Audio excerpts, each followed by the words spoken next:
Welcome to Saints and Sinners, where we delve into the souls who shape the church through grace, love, and trials that forge their hearts. These are not mere tales of saints or sinners, but stories of human spirits, fragile, fierce, and bound to echo through time. Join us on this journey into the sacred and the profane.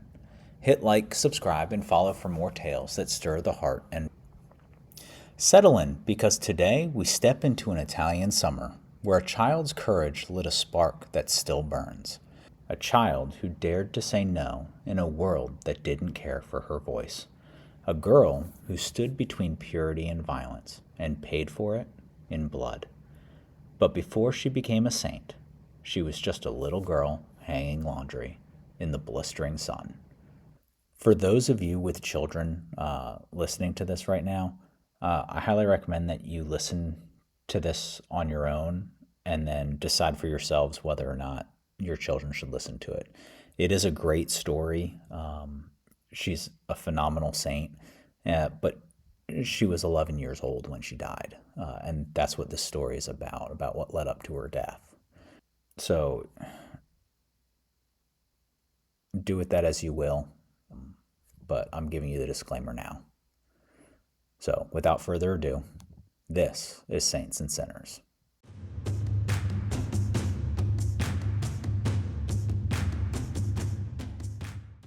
It's 1902, Italy, a dust-choked village of peasants and hard laborers, perched on the edge of nowhere, the kind of place where work is constant, faith is assumed, and children grow up fast.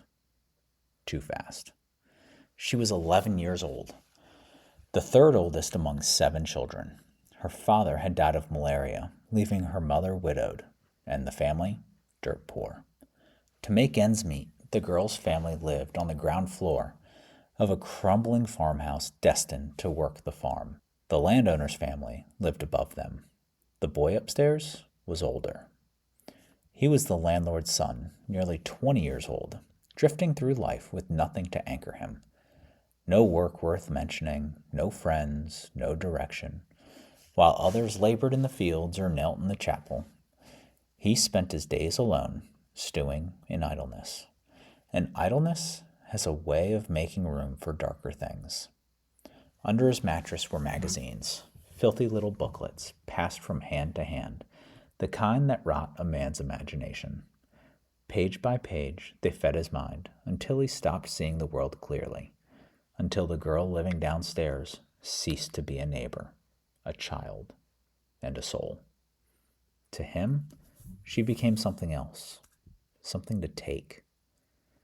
She, meanwhile, was small, barely 5 feet tall, thin from long days of work, yet bright in a way that made people notice.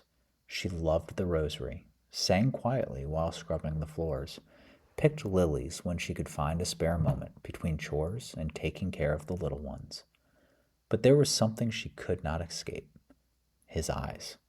The way they followed her across the courtyard.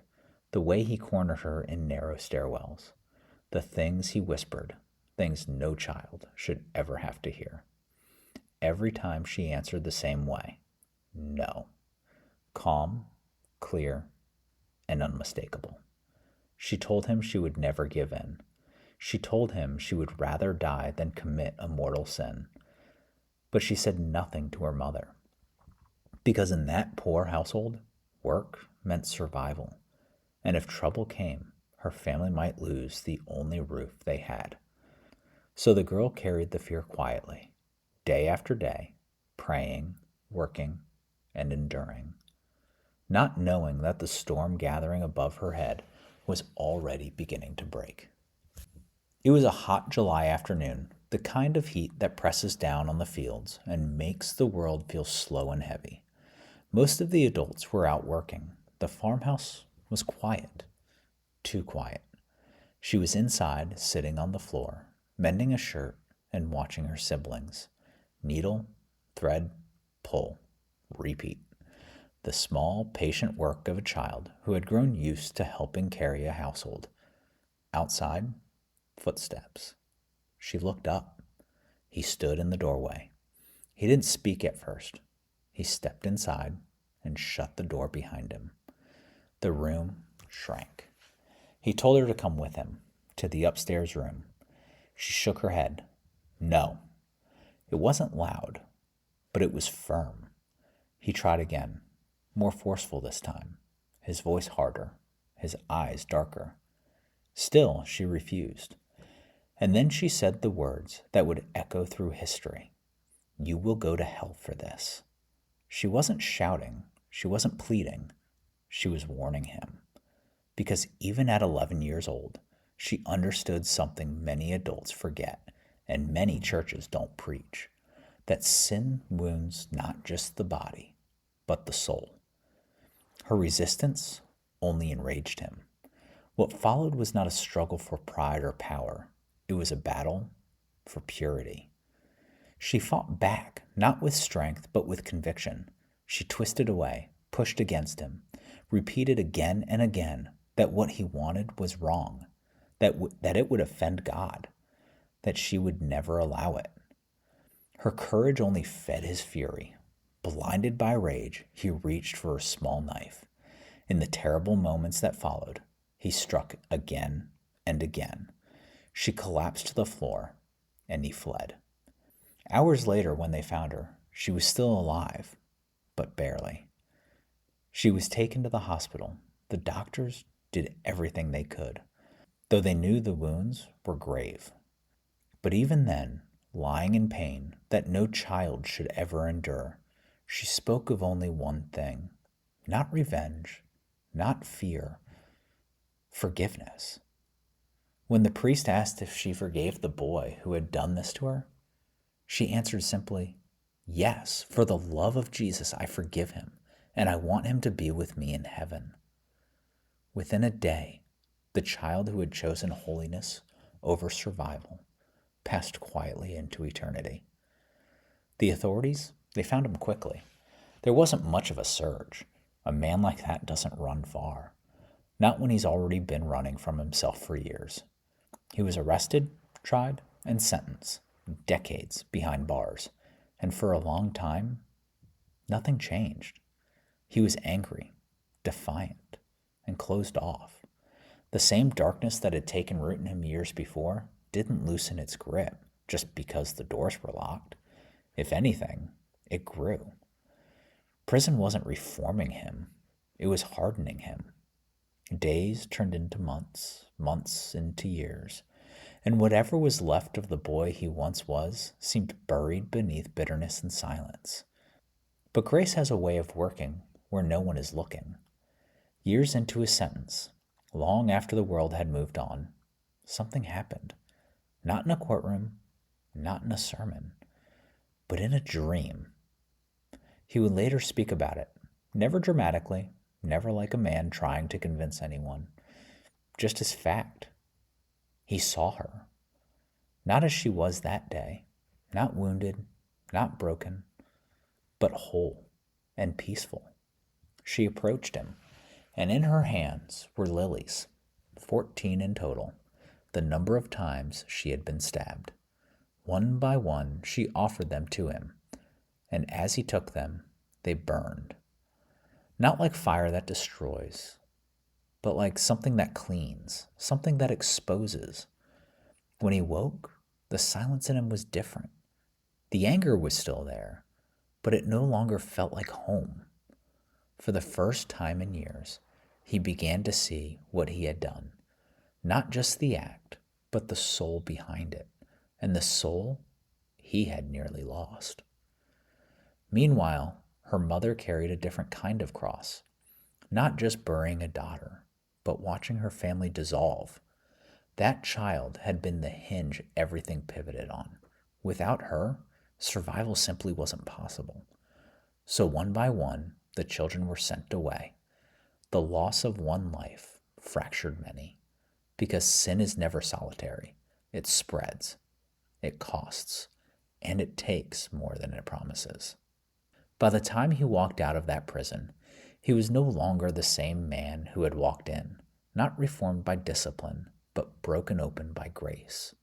He went looking for someone, not a priest, not a judge, but the mother. and he eventually found her, the woman whose daughter he had taken away, and the entire family he had destroyed. He stood before her, not as a man defending himself, but as one asking for something he had no right to expect: forgiveness. And she gave it, not cautiously, not partially, but freely, willingly, and as her own child had. And she took him in as her own child. Sin had torn apart her family. Grace was beginning to rebuild it. Years later, in a crowded square in Rome, the church did something extraordinary. She raised that little girl to the altars, declared her a saint, a child, a martyr, a witness to purity and forgiveness stronger than violence. Some stories end in justice. This one ends in mercy. So who was she? The little 11-year-old girl in the house watching her siblings, the voice that said no, the child who chose heaven over fear and mercy over vengeance? She is now known as Saint Maria Goretti, patroness of purity, defender of innocence, martyr of mercy, and a reminder that even the smallest among us can stand taller than the world. She didn't write any theology. She never preached a homily, but she taught the world what love looks like in the face of evil, what courage sounds like through pain, and what forgiveness costs when it costs everything. Maria Goretti didn't just die defending her purity. She died defending her attacker's soul. Even in her final moments, she wasn't focused on what was taken from her, but what could still be saved in him. Just as Christ was dying on the cross, he uttered, "Father, forgive them, for they know not what they do." This 11-year-old did the same. In the hospital, after being stabbed and having gone through surgeries with no anesthesia, she prayed for her attacker. And this forces a question most of us would rather avoid. What do we do with the people who hurt us? Because the world has an answer. It tells us to hold on to it, to replay it over and over, and to get even. But Christ, he says to let it go, to forgive 70 times 7, to pray for your enemies, not because it doesn't matter, but because your soul matters more. Secondly, we live in a world that tells you to give in, to follow your feelings, chase pleasure, be yourself no matter the cost. But Maria shows us the truth. Freedom isn't doing what you want, it's doing what you ought. You can't truly be your own until you belong to him first. Because without God, freedom isn't freedom. It's just slavery to the moment. She understood that at 11 years old. She understood that purity is worth defending, that your soul isn't up for negotiation, and that sacrifice, real sacrifice, can echo far beyond your own life. She didn't just protect herself. She stood for what was right, and in doing so, helped save the man who tried to destroy her. That's the kind of love the world doesn't understand. And we tend to shy away from what we don't understand. Maybe, just maybe, this is why our world doesn't truly love, why it shies away from the truth, why it revolts against the church, because we simply don't understand. Now, this is hard, to live like that, to forgive like that, to love like that. To choose the cross over compromise, it's not easy, but it is possible, and it's already been done, not just by Christ, but more recently in 1902 by this saint of a girl. So the next time you feel pressure to give in, to compromise, or the next time someone wounds you and you're tempted to hold on to it, remember her and ask for her help, because the strength you need was never meant to come from you alone. And at the end of the day, you don't become a saint by doing what feels right. You become a saint by doing what is right, even when it costs you everything. So go ahead and do something that doesn't cost you anything. Follow, subscribe, and walk with us as we uncover more stories where the sacred meets the scarred. Until then, guard your soul, stand your ground, And don't be afraid to forgive what the world says you shouldn't, because saints rise, sinners fall, and history bears witness.